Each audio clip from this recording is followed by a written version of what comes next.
tale of two cities. Another Alabama city dealing with the fallout from a deadly police shooting less than 2 months after Steve Perkins died at the hands of police in Decatur. A pre-dawn raid in Mobile early yesterday morning ended with the death of a 16-year-old. The mayor and police chief there immediately jumping into action. That swift response sparking questions about the response in the River City.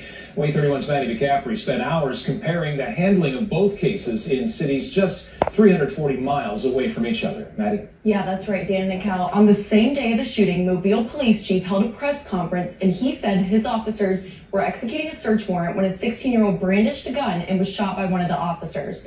Mobile Mayor Sandy Simpson called for an outside review of the police department's policies in terms of officers' use of force, and he issued an immediate ban on the use of pre-dawn search warrants unless someone's life is in danger. I have been in contact certainly with the mayor, and we've all agreed by this situation. We take every effort at the Mobile Police Department to minimize risk to both the officers and to the citizens when we are conducting these search warrants. Officials in one of Alabama's largest cities jumping into action after a deadly police shooting. The mayor immediately calling for an outside review of the police department's policies for use of force. He also implemented a ban on the use of pre-dawn search warrants unless someone's life is in danger. Compare this to Decatur, where the police department was silent on September 29th when Perkins was killed. It released a 15-sentence press release stating the officer was placed on administrative leave. On October 2nd, Mayor Tab Bowling made a mention of the shooting during the first city council meeting since it happened. 9 days later, October 11th, the police department released another statement admitting a portion of their initial statement was inaccurate. This was also the first time it acknowledged the department's Office of Professional Standards started an internal investigation into the actions of the officers involved. Fast forward 9 more days later, we learned the other 2 officers involved were placed on administrative assignments. Tonight, we learned an additional officer is on administrative assignment. So in total, 3 officers are on administrative assignment and 1 is on administrative leave. The next step for the city was announcing it hired an attorney to help with the internal investigation. That investigation now complete as of tonight. Chief Todd Pinion tells us he will hold his predetermination hearings with the officers involved this week. However, those hearings are not open to the public. Probably release a statement. I don't know what exactly I'm going to say at that point in time, but I'll release a statement once I'm complete with that. So what's next here in Decatur? If the chief believes the officers violated policy, he will escalate it to the office of the mayor.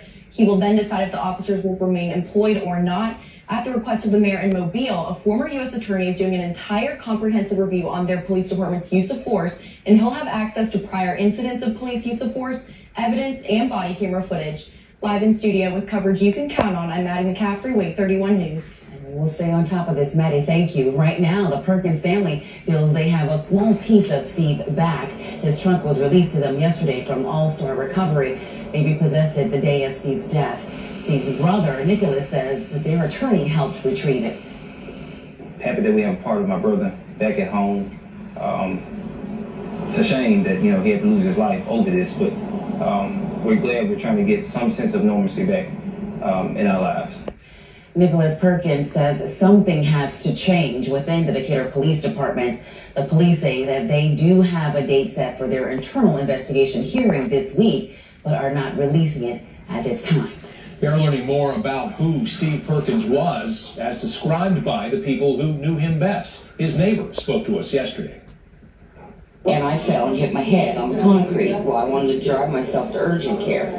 He saw me struggling trying to get in the truck. He knew something was wrong, he said. And he came over and he went, oh no. And he lifted me up in that truck like I weighed as much as his phone.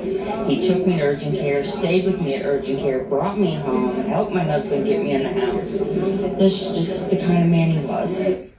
You can find WAAY 31's full coverage of the Steve Perkins case on WAAYTV.com and on our